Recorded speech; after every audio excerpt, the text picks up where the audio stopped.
আমাদের মহিলা সমিষ্টিতে যখন নতুন অতিথি আসে তখন এই গামছাটি বরণ করা হয়। ঘরে যেমন নতুন কুটুম বা অতিথি এলে যে ঘটি দিয়ে পা হাত ধোয়ার পর ঘরে প্রবেশ করা হয়, আমাদের অতটা সম্ভব হয়নি, এই কারণে আমরা গামছা দিয়ে বরণ করি। আপনাদের যদি অনুমতি থাকে আমি গলায় করে বরণ করি।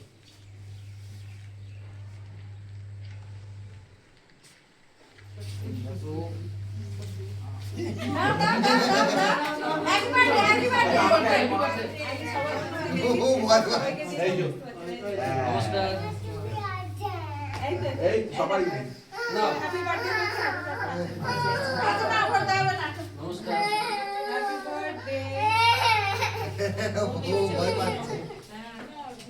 নমস্কার। কাকু এলো না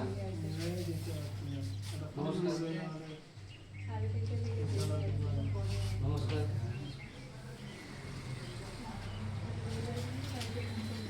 নমস্কার।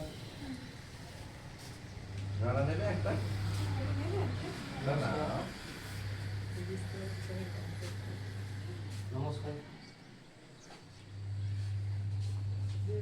নমস্কার। এবার ড্রেসটা ঠিক এবার মান গেছে এই খালি হাঁ করে দিচ্ছে সবাইকে। নমস্কার। নমস্কার। আমাদের যে